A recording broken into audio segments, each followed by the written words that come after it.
पूर्णमिदं पूर्णात् पूर्णमुदच्यते पूर्णस्य पूर्णमादाय पूर्णमेवावशिष्यते। ओम शांति शांति शांति। शंकरं शंकराचार्यं केशवं बादरायणं सूत्रभाष्य कृतौ वन्दे भगवन्तौ पुनः पुनः। ईश्वरो गुरुरात्मेति मूर्तिभेदविभागिने व्योमवद्व्याप्तदेहाय दक्षिणामूर्तये नमः। ओम शांति शांति शांति। वेदांत के प्रकरण ग्रंथ विवेक चूड़ामणि पर विचार चल रहा है। श्लोक नंबर 480 कल आया। तो यहाँ ये बताया जा रहा, अधिकारी को उपदेश किए तो सफल होता है। पूरा जो है उपदेश पूरा हो गया यहाँ तक। तो यहाँ शिष्य को ज्ञान हो गया है, इस बात को बताया। और शिष्य आगे तो अपने अनुभव का वर्णन करेंगे। पिछले श्लोक आया था किति गुरु वचनात् श्रुति प्रमाणात् परम अवगम्य सतत्वम आत्मयुक्त्या प्रशमित कर्ण समाहितात्मा क्वचिद अचलाकृतिरात्मनिष्ठितो भूत। श्लोक नंबर 480 था, पेज नंबर 249। इति गुरु वचना श्रुति प्रमाणात्, गुरु के वचन से। कैसा है गुरु का वचन? जो श्रुतियों के आधारित वचन, श्रुति जिसमें प्रमाण है, श्रुति रूपी प्रमाण से युक्त वचन।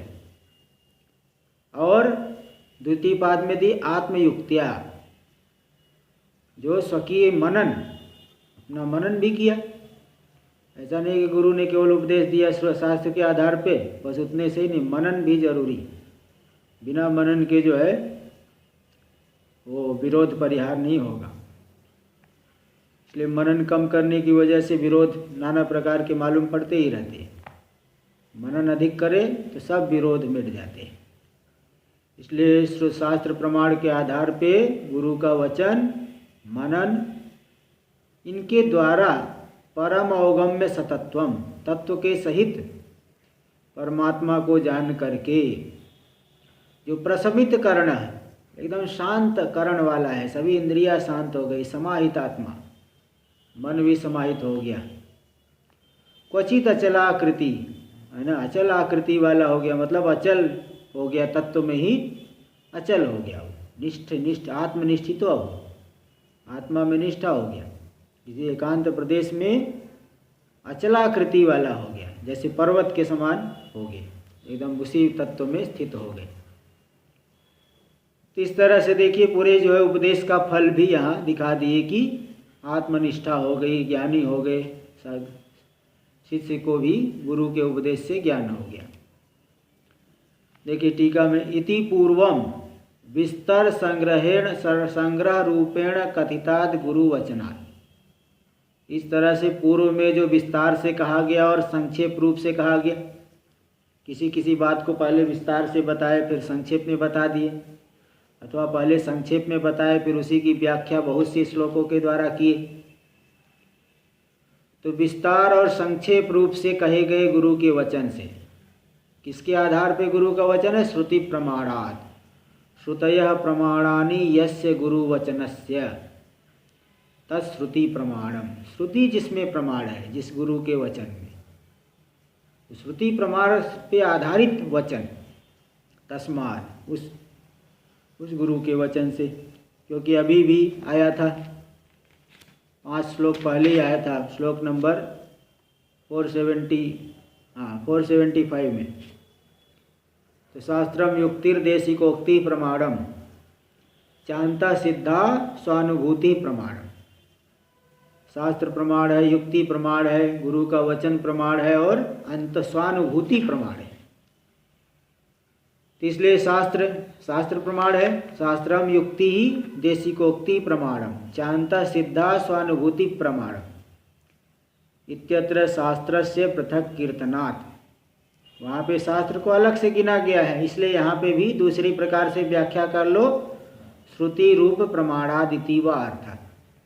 पहली व्याख्या है श्रुति प्रमाण के आधारित गुरु वचन, और दूसरी व्याख्या में एक गुरु वचन हो गया, दूसरा श्रुति रूपी प्रमाण। ऐसा अलग अलग तो दो प्रकार से व्याख्या कर दी। और आत्मयुक्त्या केवल जो है श्रवण ही नहीं, मनन भी जरूरी है। श्रुत्याचार्योपदिष्टार्थ मननेन, श्रुति और आचार्य के उपदिष्ट अर्थ का मनन करने से, मनन करके फिर उन्होंने तत्व को जान लिया।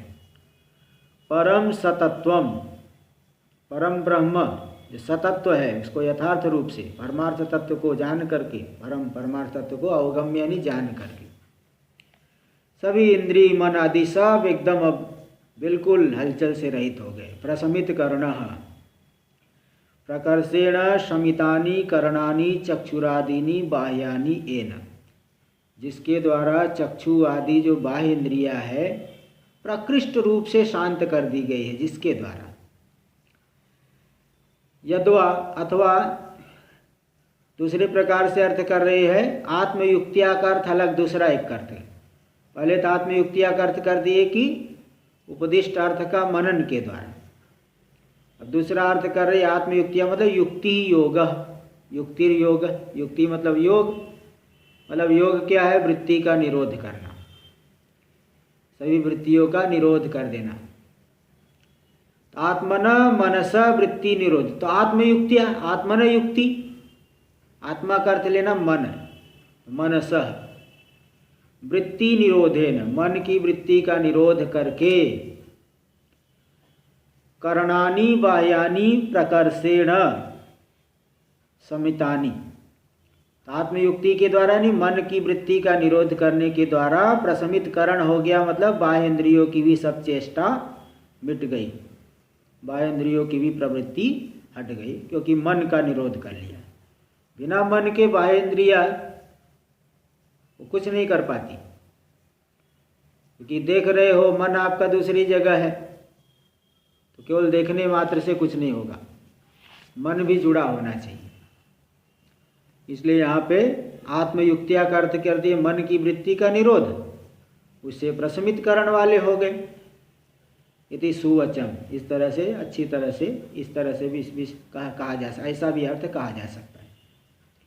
फिर आगे समाहित आत्मा, समाहित ब्रह्मणि स्थापित आत्मा अंतःकरणम येन, जिसका अंतःकरण ब्रह्म में ही स्थापित हो गया है।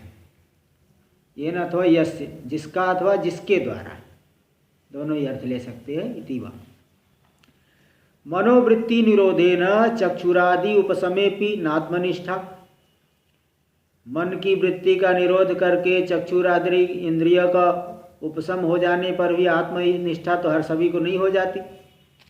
कोई व्यक्ति है उसकी बुद्धि जड़ है, और मतलब पागल कोई लड़का है, बुद्धि जो है कुछ भी सोच नहीं पाता, जब कुछ सोच ही नहीं पाता मन से, तो बाह्य इंद्रिया तो जो है ज़्यादा उसकी कहीं कहीं आता जाता नहीं।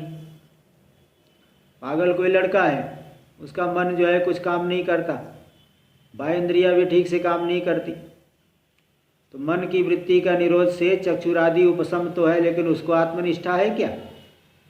उसको आत्मनिष्ठा नहीं, इसलिए अलग से एक विशेषण देना पड़ा, अतः उत्तम समाहितात्मा, तो समाहित अंतःकरण वाला है, ब्रह्म में ही जिसका अंतःकरण समाहित हो गया है। तैसा व्यक्ति क्वचिद यानी एकांत प्रदेशे, कल भी बताया था कि वेदांत विद्या, इसको रहस्य विद्या कही जाती है। रहस्य एकांत में उपदेश होता है, सभी जो है विषयी लोगों के बीच में इसका उपदेश नहीं होता। हाँ, कोई साधक जो है उत्कृष्ट है, देखिए कितने लोग श्रवण कर रहे हैं, तो मतलब कुछ तो व्यक्ति जो है संसार से वास्तविक शांति चाहता है, तभी श्रवण कर रहे, नहीं तो सभी लोग श्रवण करने चाहिए थे, लेकिन कहाँ श्रवण कर रहे? यहाँ कैलाश आश्रम के आसपास में कितने लोग रहते हैं, कोई कभी नहीं आता सत्संग आदि में, यहाँ स्वाध्याय में कोई एक दो माताएं है, कभी आ जाए, वो भी महाराज जी के पाठ के अंतिम में, अभी तो कोरोना काल है, अभी की बात नहीं, सामान्य रूप से पाठ जो है महाराज जी का है, उसके अंतिम में 5-10 मिनट के लिए कोई कोई आ जाती है, शिव जी को जल चढ़ाने आए, थोड़ा 10 मिनट बैठ लिया।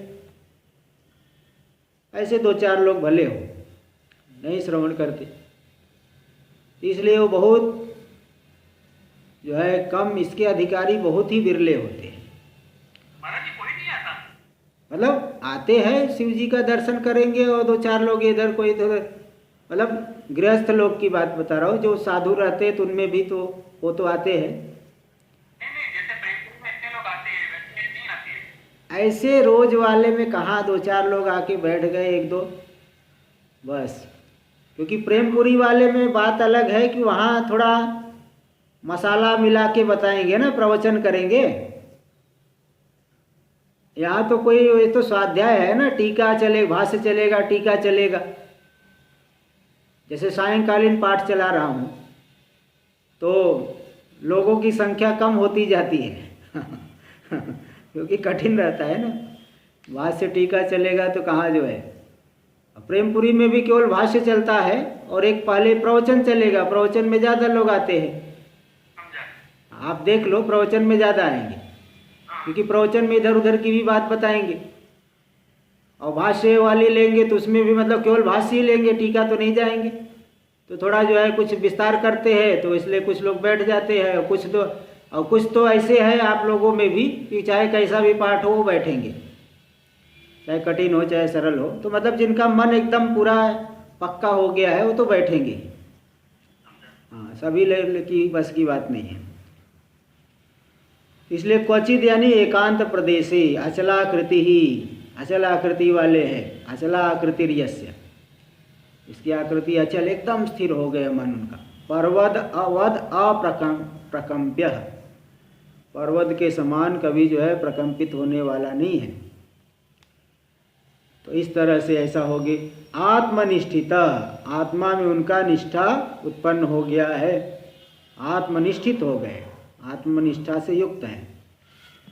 तो ब्रह्मनिष्ठा अभूत, यानी ब्रह्म में निष्ठा वाला हो गया, ब्रह्मणी निष्ठा, ऐसे सब ब्रह्मनिष्ठा अभूत। आत्मनि स्थित आत्मनिष्ठित जातात्मनिष्ठा इति वा, जिसकी आत्मा में निष्ठा उत्पन्न हो गई इति वा। तो आगे देखिए अगला श्लोक भी। अब यहाँ ये बताएंगे कि समाधि का फल है अपरोक्ष ज्ञान।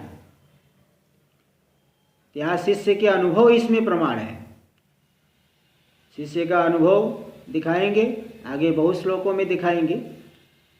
इससे मालूम पड़ता है कि जो समाधि का फल अपरोक्ष ज्ञान है, तभी जो है शिष्य इस प्रकार का अनुभव करके ये जो बातें बताएंगे।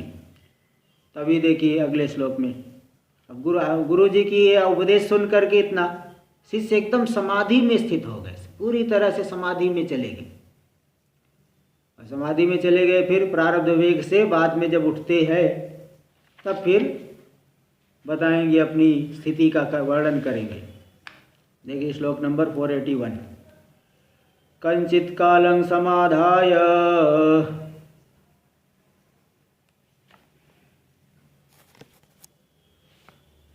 व्युत्थाय परमानंदा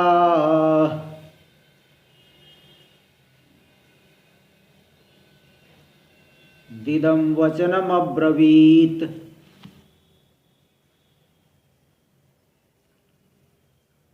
कंचित कालम समाधाय परे ब्रह्मणि मानसम व्युत्थाय परमानंदात् दिदं वचनम अब्रवीत्। गुरु का उपदेश सुन करके पूरा उपदेश पूरा हो गया, शिष्य जो है योग्य है, समाधि में चल, निर्विकल्पक समाधि में चले गए। कुछ काल तक समाधि में ही स्थित रहे, समाधि में ही चले गए, समाधि में स्थित रहे। कहाँ पे समाधि में लग गई? परे ब्रह्मणि मानसम समाधाय, पर ब्रह्म में मन को समाहित करके। मन का ही तो अभ्यास बिगड़ा हुआ है, मन का अभ्यास ठीक रहे, अभ्यास से ही फिर जो है वहाँ तक पहुँच जाएगा।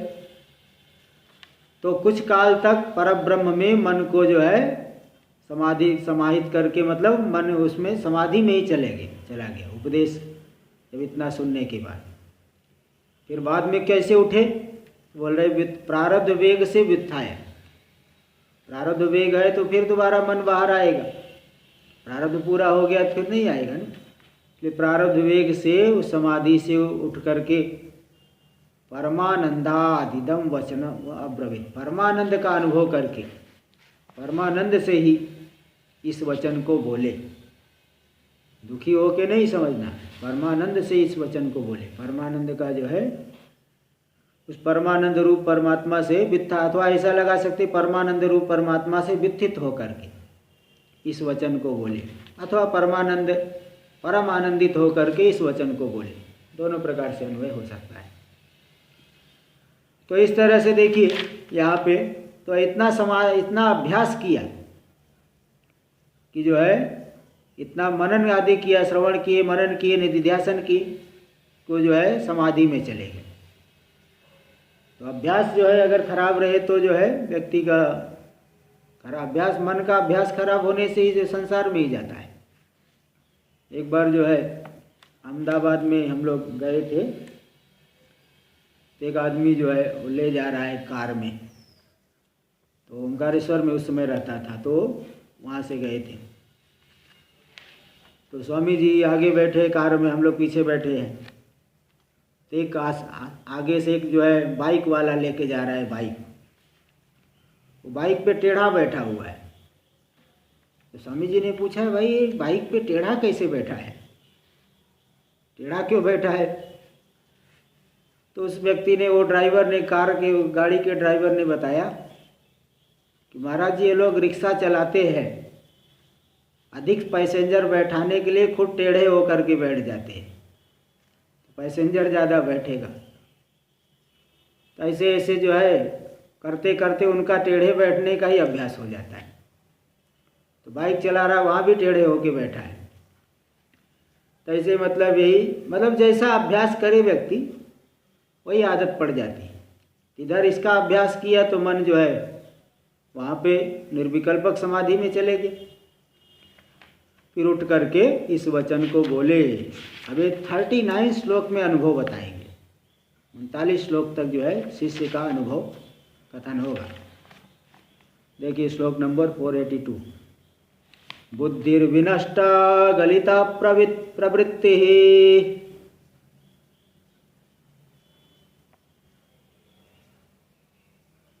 ब्रह्मात्मनोरेकतयाधिगत्या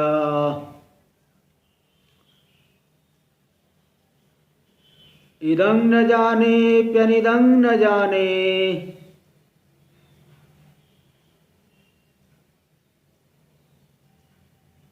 किं वा कियद्वा सुखमस्य पारम्।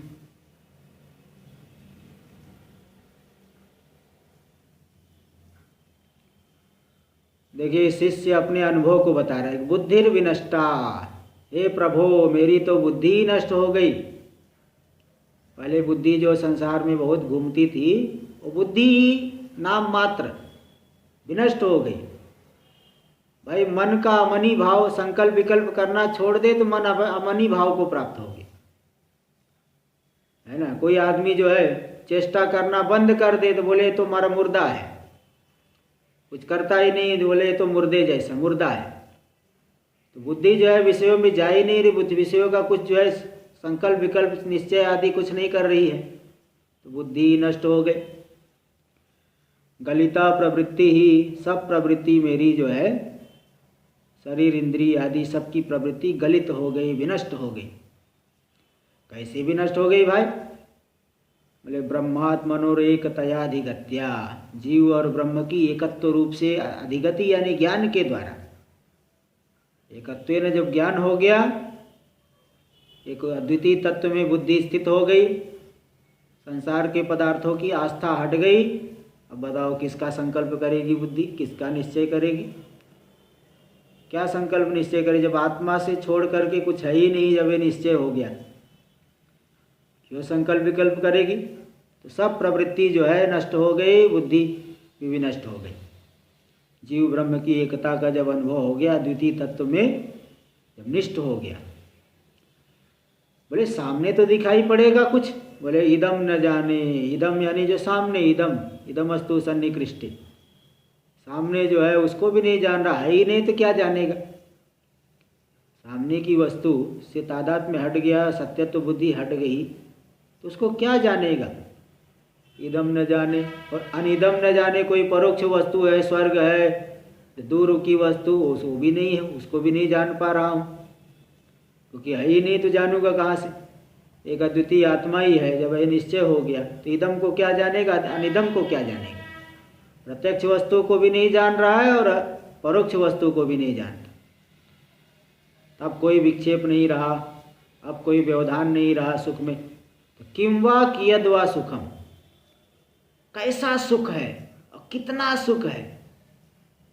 अस्य पारम, इस सुख का आर पार कोई नहीं कर सकता।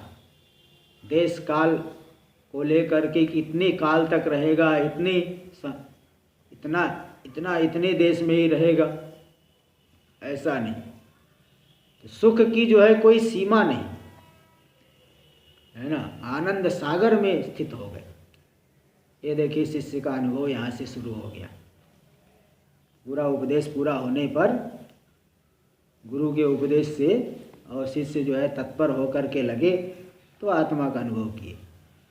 ब्रह्मात्मनोरेकतयाधिगत्या, साक्षात्कारेण, जीव ब्रह्म की एकत्वेन अधिगति के द्वारा, साक्षात्कार के द्वारा, बुद्धिर्विनष्टा, बुद्धि नष्ट हो गई, और प्रवृत्तिर्गलिता, जितनी प्रवृत्ति थी वो भी गलित हो गई।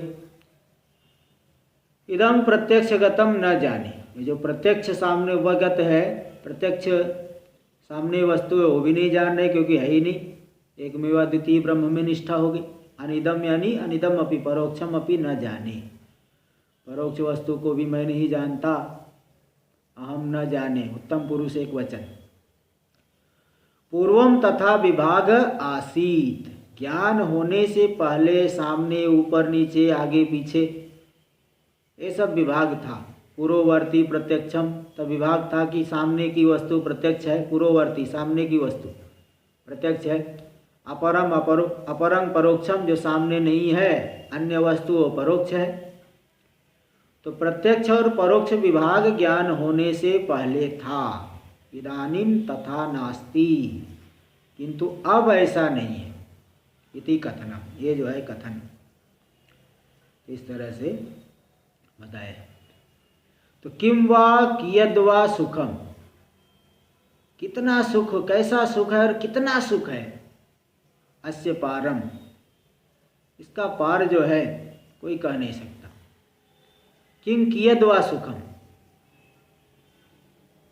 कि कैसा, कौन कैसा, अथवा कैसा, किस प्रकार का सुख, कितना सुख। अस्य पारम, इसका पार मतलब किम कियद वा सुखम, कितना, कौन और कैसा सुख, कितना सुख, ये जो है नहीं जान पाए। एतावंतम कालम अनुभूतम अखंडम सुखम, इतने काल तक जो ज्ञान होने के बाद के काल में जो अनुभूत सुख हुआ अखंड सुख है। इति तत्र कालतः देशतः वस्तुतश्च अपरिच्छिन्नत्वं कथयति, काल को लेकर के, देश को लेकर के, वस्तु को लेकर के परिच्छिन्नता नहीं, कितने काल में रहेगा, इतने जगह ही रहेगा, इस वस्तु से ही मिलेगा, ऐसी कोई परिच्छिन्नता नहीं सुख में, अखंड सुख है। इदम न जाने प्यनिदम न जाने, है ना, सब प्रत्यक्ष भी नहीं जान रहा है, परोक्ष भी नहीं जान रहा है। इत्यनेन वस्तुतः परिच्छेदो नास्ति, वस्तु को लेकर के परिच्छेद नहीं है, ये कह दिया गया। इति उक्तम। किं वा कियद वा सुखम अस्य पारम इति कालतो देशतश्च स नास्ति। देखो यहाँ पे अन्य प्रकार से कह दिए, इदम न जाने अनिदम न जाने से वस्तु को लेकर के परिच्छेद नहीं। अब किम वा कियद वा सुखम अस्य पारम, इसका पार जो है नहीं जान पा रहे, मतलब काल को लेकर के और देश को लेकर के इस सुख में कोई परिच्छेद नहीं है। स नास्ति इति उक्तम, इस सुख में कोई परिच्छेद नहीं, ऐसा कहा गया। तो इस तरह से शिष्य अपने उत्कृष्ट अनुभव को शब्दों के माध्यम से प्रस्तुत कर रहे हैं गुरु के सामने, समाधि से उठ करके। तो प्रश्नोपनिषद में भी आप लोग देखेंगे कि वहाँ पे जब 6 के 6 ऋषि लोग उपदेश पा गए पिप्पलाद मुनि से, उपदेश पाने के बाद उन्होंने उनकी बहुत वंदना की। हाँ, उन्होंने वंदना कर दी कि जो है तुम ही न पिता, तुम ही हमारे पिता हो, जो कि हमें अविद्या से पार उठा रहे हो। अविद्या परम पारम, हमेशा हमेशा के लिए अविद्या से हटा दे रहे हो। तो वहाँ पे भी देखिए समाधि में चले गए उपदेश सुन करके, फिर बाद में उठ करके गुरु की वंदना की। यहाँ पे भी आगे गुरु की वंदना करेंगे, पहले थोड़ा अनुभव बता रहे हैं। अगला श्लोक देखिए 483। वाचा वक्तुमशक्यमेव मनसा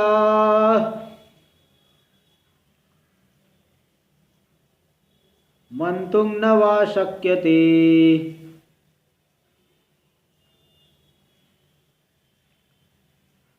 स्वानन्दामृतपूरपूरितपर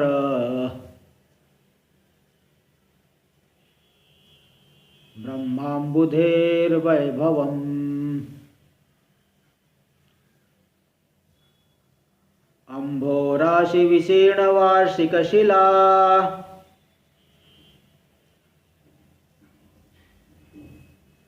भावं भजन मे मनः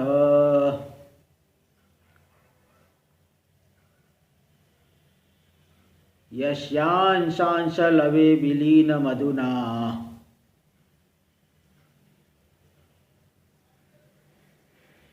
नन्दात्मना निर्वृतम्।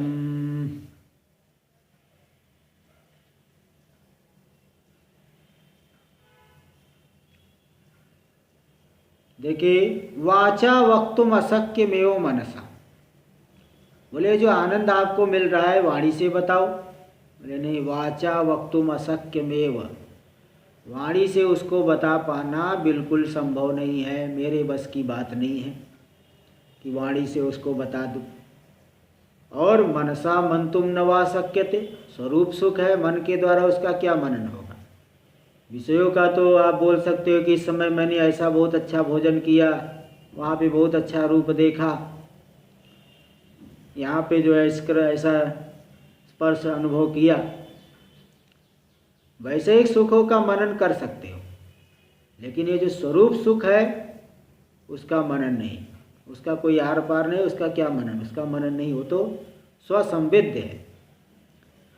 तो स्वानंदामृत पूरित, हाँ, किसका जो है मनन नहीं कर सकते, स्वयं बता रहे। स्वानंदामृत, जो स्वस्वरूप भूत आनंद रूपी अमृत है, उस अमृत के पूर्व से पूर्व यानी प्रवाह, स्वरूप भूत आनंद रूपी जो अमृत, उस अमृत के प्रवाह से पूरित जो परम ब्रह्माम्बुधे, परम ब्रह्म रूपी अम्बुधि है, समुद्र है, स्वरूप भूत आनंद रूपी अमृत, उस अमृत के प्रवाह से पूर्ण रूप से जो भरा हुआ है परम ब्रह्म रूपी समुद्र, अम्बुधि यानी समुद्र, अम्बुधेर षष्ठी, उस परम ब्रह्म रूपी समुद्र के वैभव को ऊपर जो बता दे, उस वैभव को न तो वाणी से बोल सकते हैं, न तो मन के द्वारा उसका मनन कर सकते हैं। तो अब मन की क्या स्थिति है, बोल रहे मन की स्थिति अब ये है, बताते हैं। अंभो राशि विशीर्ण वार्षिक शिला, वर्षा काल में जो शिला, वार्षिक शिला यानी ओला, वर्षा काल में ओला गिरता है पत्थर की तरह, है तो पानी का ही पर बर्फ बन गया है, पत्थर जैसा बन गया है, लेकिन ओला है। तो उस वर्षा काल में जो ओला है वार्षिक शिला, वही वर्षा काल का ओला अगर समुद्र के बीच में गिर जाए, तो समुद्र के बीच में गिरने के बाद वह ओला गल जाएगा, विशीर्ण हो जाएगा। तो उस ओले का जल और समुद्र का जल दोनों में किंचित भी भेद नहीं रह पाता। देखो, अंभो राशि विशीर्ण वार्षिक शिला, जल की राशि समुद्र, उस समुद्र में गिर करके जो विशीर्ण हो गई है, गल गई है वर्षाकालीन शिला यानी ओला, तो जैसे उन दोनों में भेद नहीं रह जाता, ओले के जल और समुद्र के जल में भेद नहीं रह जाता, इसी प्रकार उसी भाव को भजन में मनः, उसी भाव को मेरा मन भजन कर रहा है, स्वीकार कर रहा है। यानी मेरा मन भी परमात्मा में ही आनंद रूप परम ब्रह्म रूपी अमृत, जो ऊपर बताए समुद्र, स्वरूपानंद रूपी अमृत के प्रवाह से भरा हुआ परब्रह्म रूपी समुद्र, उस समुद्र में मेरा मन गिर गया और उसी में विलीन हो गया है। जैसे वर्षा काल में ओला समुद्र में गिर करके उसी समुद्र के जल में विलीन हो जाता है, दोनों ही जल में कोई अंतर नहीं रह पाता। तो मेरा मन सदा उस परमात्मा में ही डूब गया है, विलीन हो गया है। कौन से परमात्मा में विलीन हो गया है? कौन से ब्रह्म रूपी समुद्र में? बोले यस्यांशांश लवे विलीन मधुना, जिसके अंश के भी अंश के कण में विलीन होकर के मन अब आनंदात्मना निर्वृतम, आनंद रूप से संपन्न हो गया, आनंद रूप से निष्पन्न हो, अत्यंत आनंद रूप हो गया। बताओ, जिसके अंश के कण में, उसके अंश, उसका अंश के भी एक छोटे से कण में, अथवा इसका इस प्रकार से भी अर्थ करते हैं कि जिस परमात्मा के अंश हो गए अव्याकृत आत्मा ईश्वर, उस ईश्वर के भी अंश हो गए सूत्रात्मा हिरण्यगर्भ, उसका भी अंश है विराट पुरुष। उस विराट में ही मेरा मन, मेरा एक ही भाव होकर के आनंद रूप हो गया। यानी सबकी एकता, कोई अलग अलग अब नहीं रहा, सब विलीन हो गए, एक रूप हो गए। तो सीधी सी बात है, परमानंद रूपी आत्मा के अंश के भी छोटे से कण में विलीन होकर के मन आनंद रूप हो गया। तो वह आत्मा किस प्रकार का आनंद रूप है वो बोल नहीं सकते हैं, वाणी से बता नहीं सकते। तो इस तरह से ये जो है ऐसा सुख है, कैसा सुख है, कितना सुख है, तो इस प्रकार का सुख है। आप कल्पना कर लो, पूरी तरह से तो बता नहीं सकते। देखो, वार्षिक शिला मतलब वर्षोपल, उपल यानी पत्थर होता है, वर्षा का उपल यानी पत्थर, वर्षोपलस्तु करक यानी ओला, इति अमर कोश में ऐसा आया है। तो बोले भाई ब्रह्म में स्थित तो हो गए, लेकिन जगत की क्या स्थिति है? जगत तो रहेगा कि नहीं? अब बता रहे जगत की कोई सत्ता नहीं है, जगत का आत्यंतिक रूप से अभाव उस दशा में। श्लोक नंबर 484 देखिए। क्व गतम केन वा नीतं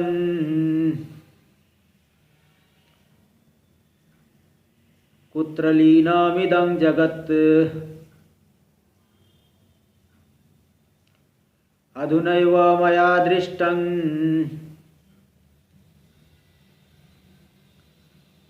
नास्ति किं महदद्भुतम्। क्व गतम केन वा लीनम, बोले जगत कहाँ चले गया भाई, चले कहाँ गया? केन वा नीतम, किसने कौन लेके चले गया? लेकिन हाँ, कौन लेके चले गया? कुत्र लीनम, कहाँ लीन हो गया है जगत? गया कहाँ? तो गया तो कौन लेके गया, और क्यों लेके गया तो कहाँ लीन हो गया जगत? अभी अभी तो मुझे दिख रहा था, अधुनैव मया दृष्टम, अभी अभी ज्ञान होने से पहले पूरा सत्य सत्य मालूम पड़ रहा था। और देखो नास्ति, है ही नहीं। किम महद अद्भुतम, क्या महान अद्भुत आश्चर्य है। लोक में भी देखिए, सर्प में, रस्सी में सर्प की भ्रांति से 5 दिन तक जो है वहाँ गए ही नहीं। कमरे के पीछे जो है देखे कि वहाँ सर्प जैसा सर्प दिखा, और 5 दिन उस तरफ गए ही नहीं। अब जैसे ही आप जो है 5 दिन बाद हिम्मत करके गए कि चलो देखो गया कि नहीं, आपको रस्सी दिखाई पड़ गई, और फिर आप उठा करके हंस रहे हो, अरे भाई क्या जो है वो सांप कहाँ चले गया, किसने ले गया, कहाँ लीन हो गया? अभी अभी 5 दिन पहले तो मैं देख रहा था, कहाँ चले गए। कितना अद्भुत है कि जिसको मैं सर्प मान करके 5 दिन तक यहाँ आया ही नहीं, वो तो बिल्कुल देखो है ही नहीं। तो कितना अद्भुत, कितना आश्चर्य है। ऐसे ही यहाँ भी देखो, बिल्कुल जो है पूरे संसार का अभाव, आस्था बिल्कुल नहीं रह जाती। भाई साधनावस्था में ही जब आस्था हट जाती है तो ज्ञान होने पर आत्यंतिक अभाव है ना, जैसे बाधित प्रतीति होगी। फिर स्वप्न के समान, जैसे स्वप्न के पदार्थों का आप स्मरण करते हैं, बिल्कुल बाधित प्रतीति। तो बोले भाई आप कुछ ग्रहण त्याग करना है कि नहीं करना है? तब बोले कुछ ग्रहण नहीं करना है, कुछ त्यागना नहीं। अगला श्लोक देखिए, किंग हेयं किमुपादेयं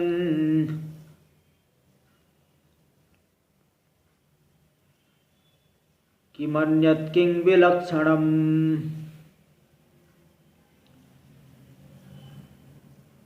अखंडानंद पीयूष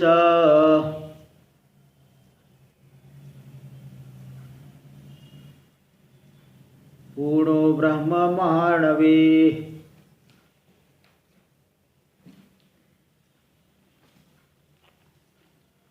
किंग हेयं किम उपादेयम,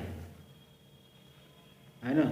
देखो पहले इसका ऐसे अन्वय करना, अखंडानंद पीयूष से पूर्ण जो, इसलिए दूसरी जगह पाठ है पूर्णो नहीं होकर के पूर्णे है। अन्य एक पुस्तक में पाठ है अखंडानंद पीयूष पूर्णे ब्रह्म महार्णवे। अखंडानंद रूपी पीयूष जो अमृत, उस अमृत से पूर्ण जिस ब्रह्म रूपी महार्णव में, महान समुद्र में, किम हेयम, क्या आपको त्यागना है। जब सब एक आत्मा से अतिरिक्त नहीं, एक ब्रह्म से अतिरिक्त नहीं, तो क्या त्यागना बचा और क्या ग्रहण करना बचा है। किम अन्यत् विलक्षणम, मुझसे विलक्षण क्या चीज बची बताओ। विलक्षण कुछ भी नहीं, सब बाधित हो गए, तो विलक्षण क्या बचा? कुछ भी नहीं बचा। ये जो अनुभव दिखा रहे हैं, ऐसा ही अनुभव बृहस्पति के पुत्र कच्छ को हुआ था। उनका भी अनुभव अन्यत्र पुराण आदि में आया है, शायद महाभारत में आया है। तो जब उपदेश आदि सुन करके वो समाधि में चले गए, तो कच्छ जो है समाधि से उत्पन्न हो करके बहुत प्रसन्न मन से वहाँ बोले, एकांते समुवाचेदम एवं गदगदया गिरा। बहुत गदगद वाणी से बोले, किं करोमि क्व गच्छामि किं गृह्णामि त्यजामि किं। बोले क्या करूँ, कहाँ जाऊँ, कहाँ किसको ग्रहण करूँ, किसका त्याग करूँ, क्योंकि आत्मा से ही पूरा जगत पूरित है। जैसे महाकल्पाम्बुना यथा, जैसे प्रलय काल में महाकल्प में जल से पूरा का पूरा संसार पूर्ण हो जाता है, इसी प्रकार आत्मा से ही पूरा सब कुछ पूर्ण हो गया। क्या ग्रहण करूं, क्या त्याग करूं, कहाँ जाऊं, क्या करूं। तो सब दिशाओं में तो आत्मा ही आत्मा है, आत्मा से अतिरिक्त कुछ भी नहीं। इस तरह से मृग तृष्णिका के जल के समान ये जगत मालूम पड़ रहा है, ऐसा उन्होंने अपने अनुभव को कच्छ ने बताया था। तो बस उसी वही बात यहाँ पे भी दिखा रहे हैं, किम हेयम किम उपादेयम किम अन्यत् किम विलक्षण। तो मतलब वो पहले उत्तरार्ध वाला ले लेना, अखंडानंद रूपी पीयूष से पूर्णे, पूर्णों की जगह पूर्णे कर लीजिए, ज़्यादा अच्छा है। पूर्णों की जगह पूर्णे ही करना ज़्यादा अच्छा है। अखंडानंद रूपी अमृत से जो पूर्ण है, ऐसा ब्रह्म रूपी महार्णव महान सागर, उसमें क्या छोड़ना है, क्या ग्रहण करना है, और मुझसे भिन्न क्या चीज बची है बताओ। तो मुझसे भिन्न कुछ भी नहीं बच गया है। आगे भी देखिए, बोले कुछ दिखाई पड़ता होगा, कुछ सुनाई पड़ता होगा। देखो बता रहे, न किंचिदत्र पश्यामि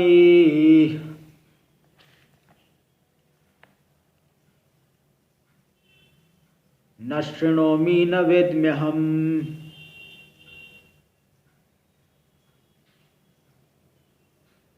स्वात्मनैव सदानंद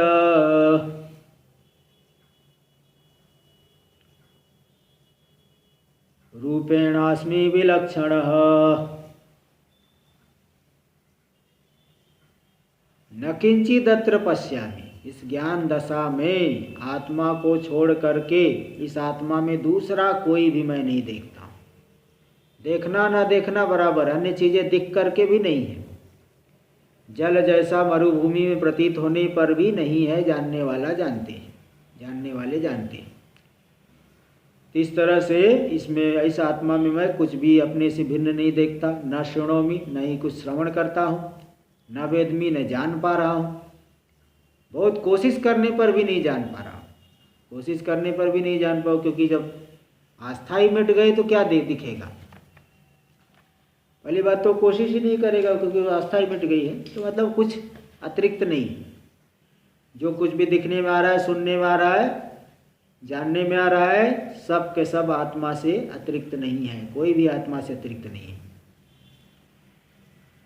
स्वात्मनैव सदानंद रूपेण आस्मि विलक्षण।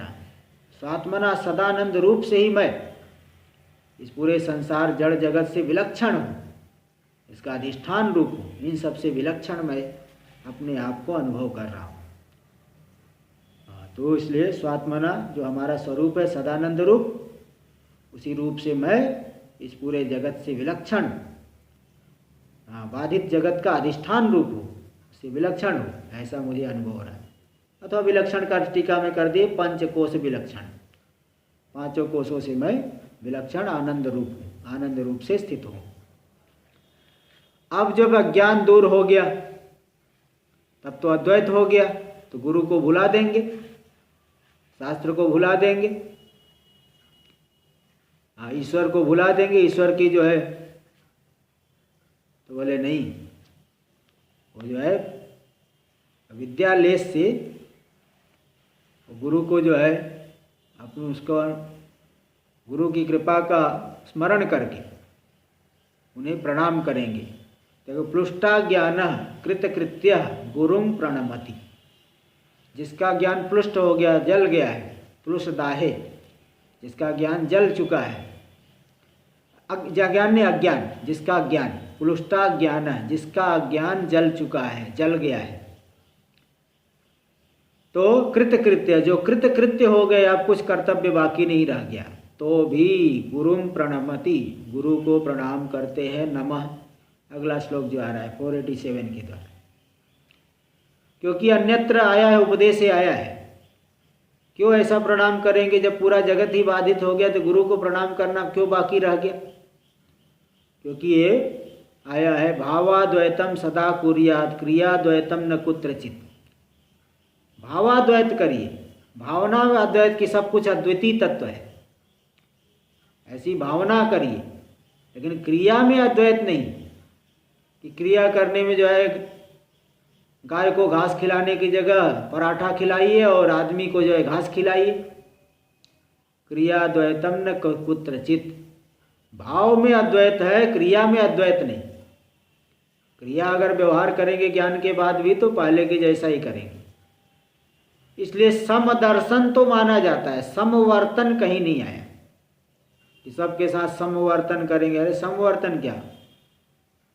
गाय को घास खिलाएंगे, आदमी को थोड़ी घास खिला देंगे।